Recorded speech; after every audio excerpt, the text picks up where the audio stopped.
All right, we're going to start recording on OBS. We'll start recording on the mixer in 5, 4, 3.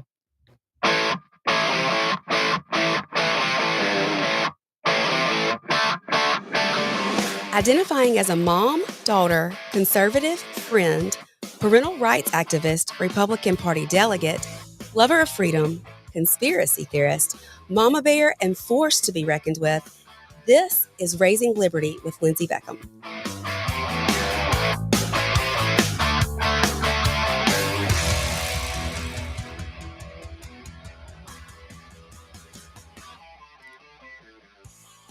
Good afternoon. We are here on a Tuesday afternoon at a special time because we have a very special guest. So I'm honored, and we're going to jump right in. Honored to be joined by one of our state senators, Senator Branning. Good afternoon, Jennifer. Hey, thank you for having me. Been looking forward to being on, Lindsey. Thank you. Absolutely. And so I've gotten a chance to talk to you a good bit and get to know you over the last year or so. And you are actually going to be on the ballot in November. That's right. For the Supreme Court of Mississippi. So I know you are just all over the place right now. Tell me how your schedule's been. We are. The schedule is intense. We have 21 days until the election, and we will be working right up until the polls close on November the 5th to get the message out. We're just making sure we get to as many people as possible to let them know that there is an option on the ballot for a constitutional conservative for the Mississippi Supreme Court this year. Yes, and that's something I was going to ask you. So when people hear you say constitutional conservative, tell us what that means in your opinion. It's very simple. It just means a judge that will follow the law as it's written, not adding to, not taking away for an intended result, just simply following the law. And I like to say this, you've heard me say this in different venues, calling balls and strikes and not rewriting the rules of the game. Certainly that is the purpose and the intention of the court from its inception. Yes, absolutely. And, I love candidates who are true constitutional conservatives and legislators who want to get good conservative legislation passed through the legislature. So you've been a state senator for how long now, Jennifer? 9 years. I'm in my third term. 9 years. And tell us how that's been, how you've enjoyed the Senate. It's been wonderful. I have thoroughly enjoyed representing the people of District 18. They have elected me 3 times to the position. I've held various leadership positions. I've chaired the Elections Committee. My most recent chairmanship is the Highways and Transportation Committee, which we have done some great work over the last 4 years in that committee. So I've thoroughly enjoyed it. But, being a legislator for almost a decade now, I fully understand what lawmaking means. And it is my opinion that does not belong in the Mississippi Supreme Court. So I'm just looking forward to continuing to get this message out to the voters. Well, I love that. You talked about being on the Transportation Committee, and something I had not really thought of until I heard you talk about it. And then once I got to thinking about it, I thought, well, I guess the roads really do affect all Mississippians. I know we've got Sean here with us as well, and he lives in Belhaven and Jackson, and some of those roads are terrible. So we need great legislators working on our roads and transportation throughout our state. That's an issue everybody can agree on. Regardless of party affiliation, regardless of background, everybody agrees that we need a modernized transportation infrastructure system. It's good for public safety. It's good for a lot of things, economic development. Now, we may not always agree on how to get from A to B, but we all agree that we want to modernize our transportation infrastructure system. So I think that we've been able to do a lot of good work. A lot of good communication and collaboration has taken place in the Highways and Transportation Committee. It's a committee that consists of 19 members. Can you imagine trying to get 19 legislators on the same page to do anything to pass something out of committee before it goes to the floor? But I have a great group that we've worked with, and it's just been a tremendous experience. Do y'all control the price of tags in counties? Because speaking about it, she brought up Hinds County, and I bought a Genesis G70 2 weeks ago, and my tag was $1,700. So before you leave, yes. If you elected, is that we'll something y'all could do? It's more of a local issue. I know it is. I just, I don't know. I asked Fred Shanks before if there was any way y'all could do something to prevent this, because I think we pay one of the highest tag fees in the state, actually. Well, hopefully she won't be there anymore. Yeah, no. I'm kidding, obviously. I'll pass it along to Fred. Yeah, tell Fred to do I'll that. Tell him. Right. So what made you decide to run for Supreme Court? I believe the same reason that I threw my hat to run for the Senate almost a decade ago. We've discussed my children. I have 3 Yes. boys. Their ages are 21, 19, and 13, and I got involved in public service just to make Mississippi the best place it can be for them to live, work, and raise their families one day. And that may sound like a very high level, cheesy talking point, but that is the truth. That's Yeah. really why I got into public service. I never saw myself as a politician growing up. I didn't come from a family that was ever involved politically, but it's just something I stumbled into. I kind of felt a burden for it. Well, now that I've served in the legislature for almost a decade, I truly see a need on the court. Our Supreme Court is a vital part of state government. You all know it hears appeals from all the lower trial courts, and the decisions that come out of the Supreme Court affect the lives, homes, and pocketbooks of all Mississippians. Vitally important. So I see a need on the court. I see a need for a constitutional conservative, someone that will be there, that will work hard and simply follow what the law says. And so that's what I'm looking to do. I love that. And I know we've discussed this, but that's one thing I say all the time is that I was never involved or even concerned with politics until it started to affect my children. Right. And Thomas Paine said, if there must be trouble, let it come in my day so that my children may have peace. And you're right. It may sound cheesy to some people, but that's truly where my heart is and why I'm involved in any way that I am is because I want to leave the world a better place for my children than the way they came into it. That's what it's all about. That is the bottom line for me. I truly want to serve the people of Mississippi in this new role. Jennifer, what is other than being a senator, what do you do as a lawyer? Because obviously you're a lawyer, you got to be a lawyer in the Sure. Supreme Court. Thank you for asking. Yeah, sure. I just come from the criminal world, and I didn't know Right. exactly what you did. So for the last 2 decades, I've practiced law, and I have courtroom experience in the circuit court, the chancery court, the youth court system. I've done a lot of transactional work, a lot of utility work, estate planning. I've done a little bit of everything because I have my own law practice in Philadelphia. It's a very small town, and so the nature of the practice in a small town is you have to know a little bit about a lot of things. And I Right. believe that's going to serve me well as I serve the people of Mississippi on the Supreme Court. There are all types of matters that come up on appeal. I looked at the hand down list a couple of weeks ago, and surprisingly, it was almost all business and contractual disputes that were decided. And so that's something that I do a lot of right now in my law practice. Okay, so you're just well versed at pretty much everything, which I guess sounds like that's a good thing to be. See, I'm not. I'm a one trick pony. Like Right. it's just criminal. But I guess in a bigger city like Jackson, you can do that where Sure. it's easier. But I've heard that I got a lot of friends. I went to Ole Miss, and a lot of them that are small town practitioners. They've all said the same thing you've said: is that you got to have a sustainable practice.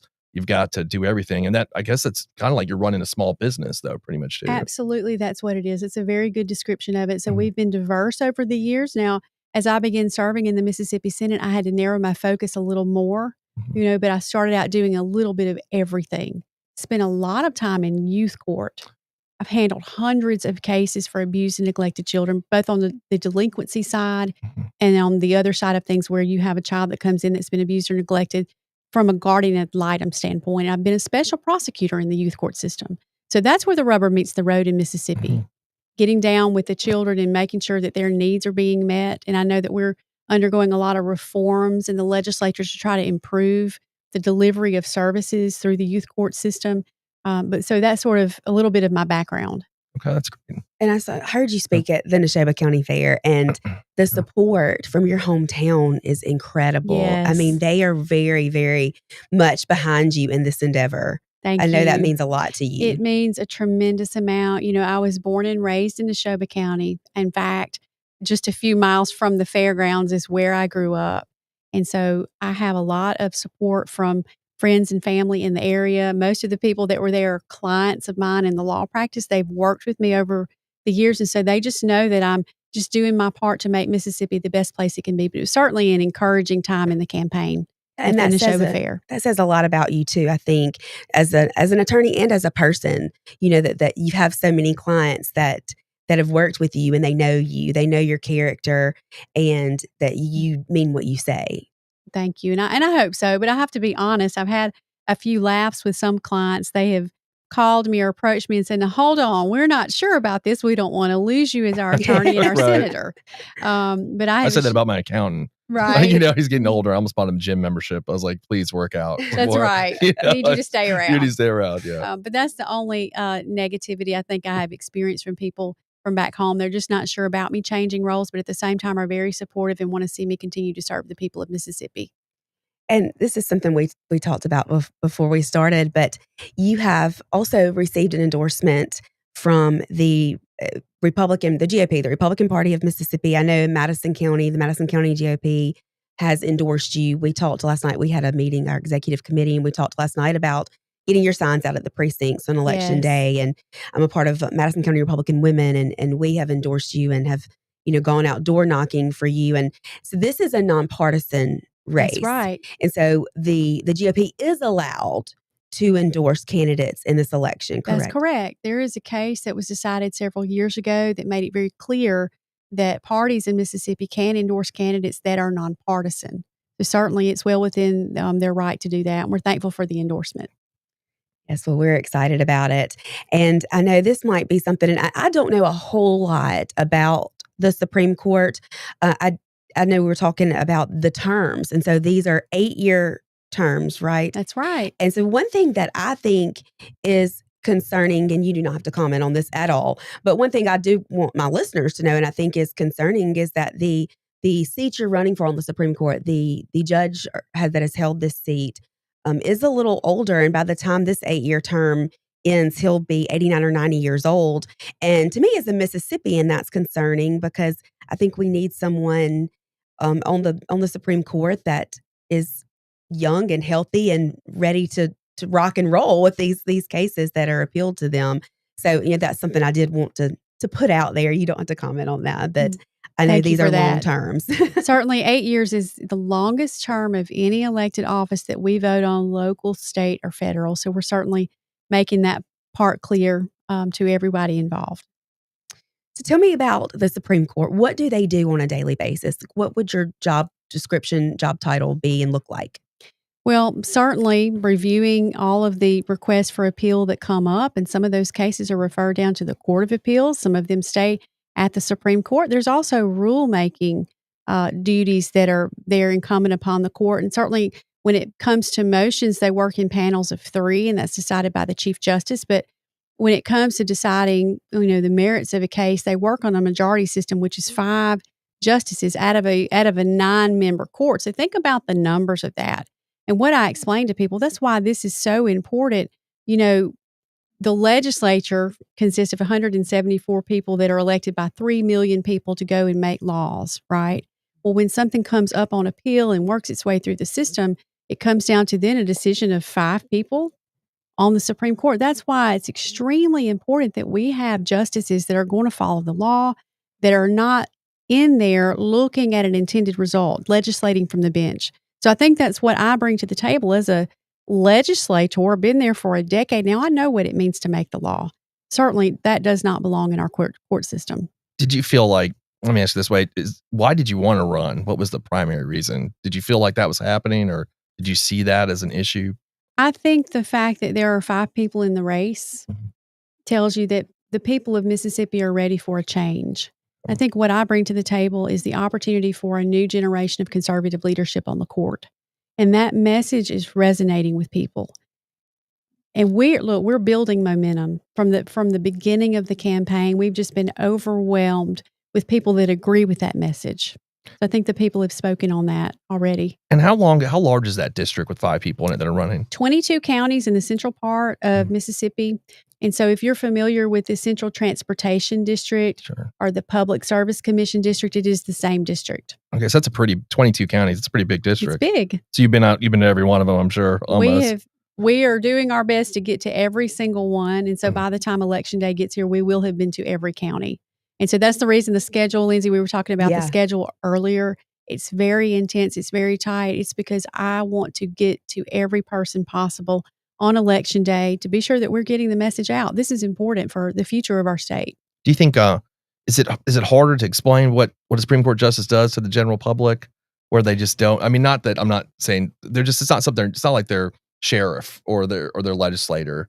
It's a That's different right. function, I think. I think what people want to hear more about is that they want to elect a justice that will be fair, Mhm. that will be impartial, and that is within the law, that's performing the duties of office as it was designed.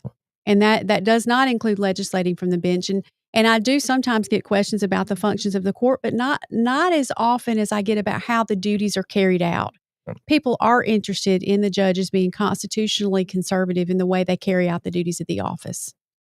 I know from like a lawyer's perspective, we know more about the court and what it does, especially in terms of our practice. And Right. as a prosecutor, I was prosecutor for about 10 years, and now I do criminal defense. As a prosecutor, obviously, I wanted the court to uphold my convictions. That was but we're in Hinds County. We were in trial a lot. I mean, we tried a lot of cases over the course of that 10 years, and where I think that the Supreme Court needs to be fair to criminal defendants, and I represent them now, and uphold their constitutional rights. I also think that you're not entitled to a perfect trial. And the issues that I saw on the court were that cases were getting reversed based on, I'll use a term the general public would use, technicalities. That's what you would hear. Harmless error. Harmless error. And harmless error would be the legal way to put it. Yes, that would be. And I feel like that's an issue that, needs to be rectified in terms of that.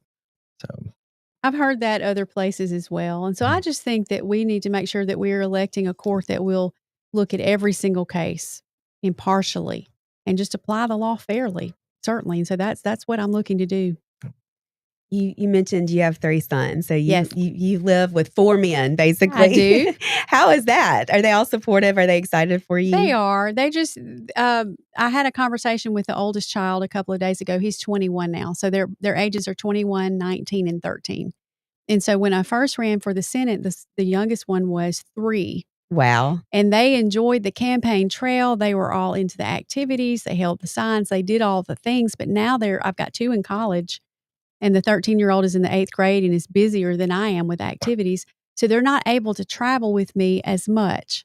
But on the weekends, they do help us knock doors. They do what they can do. They are supportive. They're excited. They're ready for me to be done with the election so I can be home a little more. But they're very supportive. Yes.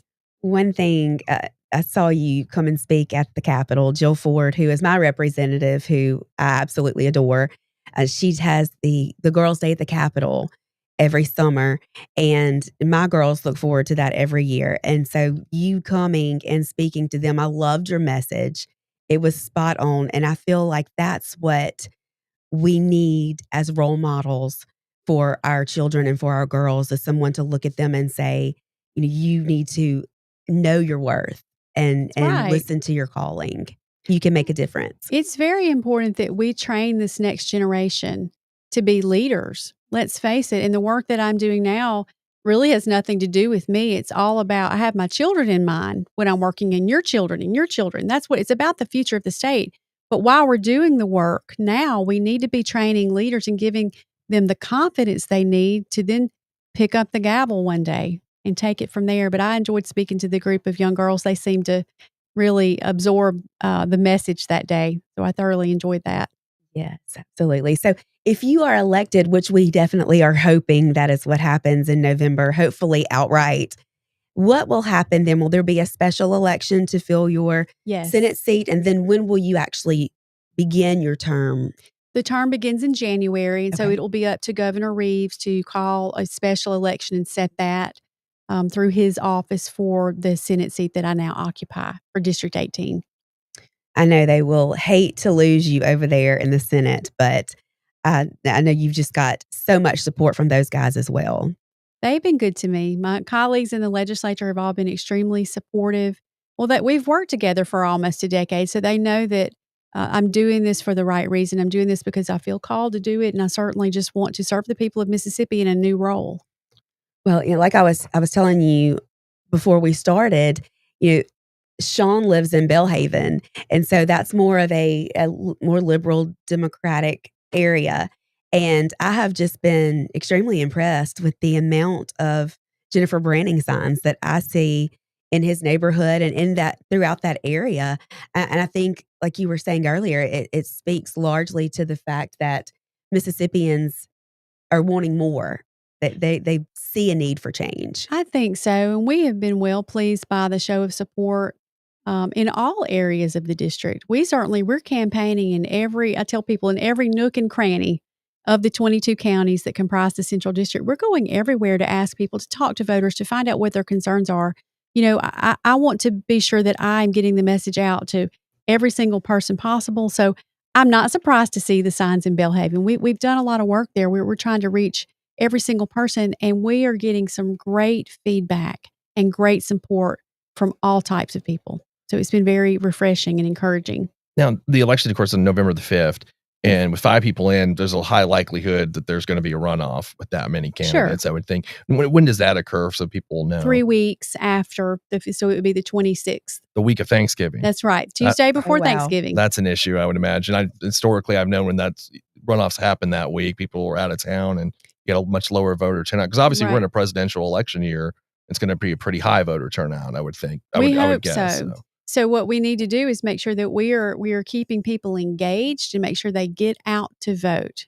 That's extremely important, both on the 5th and then in the event of a runoff. We need people to get to the polls. Is it 50 plus 1 or 51%? 50 plus 1. 50 plus 1. Okay. So I guess that 3-week runoff in 3 weeks. So that is a challenge operationally, I would imagine, for any campaign during that week. It seems like that's something we might need to fix in the future so I know obviously this happens before, and it's that Thanksgiving week, which is just Well, the legislature did pass a bill in the 2024 session to extend it to 4 weeks, but it does not go into effect until 2025. Okay, so they have addressed it already. We have addressed it in the legislature, but it just does not affect this election cycle. Okay, I gotcha. So tell us where all you're going to be coming up. Where can people find you? Where can they come talk to you, shake your hand, and get to know you face to face? So first of all, I would say find me on Facebook. That's a good way to keep up with where we are going. And we certainly have a website. All of our information is there and we're available. There's a portal that they can contact us there. The rest of the day, I'll be headed back to Neshoba County for an event there. Tomorrow, I believe we're back in Madison County. We'll be over in Warren County. Then on Friday, back in Madison and Rankin County. So we have an extremely busy schedule from now through Election Day. And we're, like I said, doing our best to get the word out. We've been on TV for several weeks now, but I certainly am not just relying on that. I'm the type of candidate that I want to see people. We're going to the barber shops, the feed stores. We're doing a grassroots effort like no other to be able to get the message out about having a constitutional conservative on the court come November the 5th. We know you can catch a football real well. The commercial. It's catchy, though. It's a catchy commercial. Did you know that as a boy mom, my kids have always thought that I do have eyes in the back of my head, and I proved it to them on the commercial. That's right.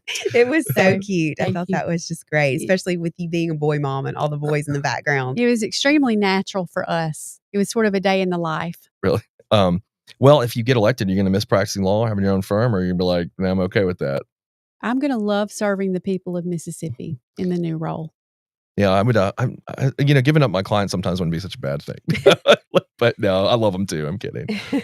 Well, being in a small town, I will still be able to see, all my clients. I represent a lot of farmers. Really? In my neck of the woods, so to speak, in Neshoba County. A lot of small business people. So those folks are the type of people that I bump into from time to time, just being out and about, running daily errands, their friends, their family, so I still will have contact with those people that have supported me all of these years. Will you be in Jackson more? I know you, as a legislator, you're in Jackson 3 months and then every 4 years, 4 months. But how does it work with the Supreme Court? Are y'all only here during a certain period or a certain time of the year? They work every day. I do believe there are some justices that may work from home from time to time, depending on what the calendar holds. But I am a worker and I am a doer. You're going to find me at the court every day. You'll find me there every single day.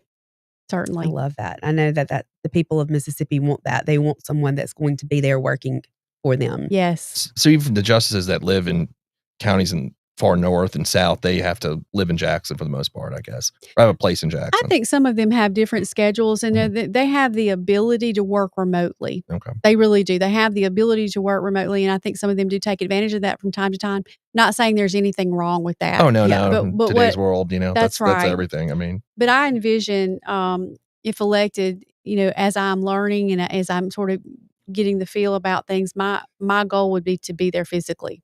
So it would be, I guess, when you guys call for oral arguments, that's when everybody needs to be there at that point. Absolutely. But other than that, remotely seems like, if you live somewhere really far away. I know Neshoba's not that far from here. So It's not that far. Mhm.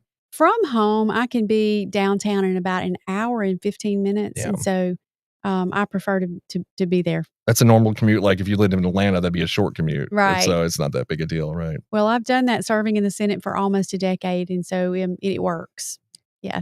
Well, I've worked on several campaigns. I know John has as well. So tell it, like, what's the craziest thing that's happened to you guys on the campaign? Or do you have any funny stories from the campaign that any crazy things that have happened? I don't know that anything necessarily crazy has happened. There's been a time or two I've gotten goofed up on the schedule because I drive myself. Do I you? insist on driving myself. I don't have any. Now, occasionally my husband will travel with me about one day a week, maybe once every 2 weeks. He works too. I mean, so he's very busy. But there's been a time or two I just trying to drive and talk on the phone and do what all I'm trying to do, and maybe I would arrive somewhere a little early or maybe not get to the next spot quite on time. That's only happened a time or two because I'm very punctual. I try to be very punctual in everything I do. So that's been a little bit of an adjustment for me. But someone last night at an event said, there's only 3 weeks left, but you look great. You don't look like you're tired. You're so calm and relaxed. I said, I feel really good. I'm not exhausted. Getting out and seeing the people and giving them our message. You thrive on that. I You seem to do. really thrive on that. I really thrive on being with the people of Mississippi and discussing the campaign, answering their questions, hearing their concerns. And so I've loved it. If anything about the campaign trail, I have thoroughly enjoyed it. I'm sure at times you probably look up and think, not even sure how I got here, but right. Now that has lost happened. in translation. That's right. That has happened for sure. Well, if there are people who want yard signs or want to donate to your campaign, how could they go about doing that? They need to go to our website, jenniferbranning.com. All the information is listed there on donations, on yard signs. Everything is contained there. The committee to elect Jennifer Branning runs all of that. So everything they need will be on the website. Well, that's great. And I know that you have other places that you have to be, so I'm not going to keep you all day. But is there anything else that you want the people of Mississippi to know or my listeners to hear from you? Yes. Thank you for the opportunity again to be on with you today. I just want the people to know we are running hard. We are working as hard as we can to get the message out. And the message is this: we need a new generation of conservative leadership on the Mississippi Supreme Court. And I am confident I have the experience, the energy, and the work ethic to serve the people well in this new role. So I'm asking for everyone's vote on November the 5th. Well, we are certainly supportive, and y'all heard her. November 5th, get out and vote Jennifer Branning for Mississippi Supreme Court. We most certainly need constitutional conservatives in every role in the state, in my opinion. But obviously, the Supreme Court is definitely an important one. So, Jennifer, we are so proud to support you and proud to have you. Thank you. And I'm looking forward to celebrating with you and hopefully celebrating outright November 5th. Thank you, Lindsey. Yes, absolutely.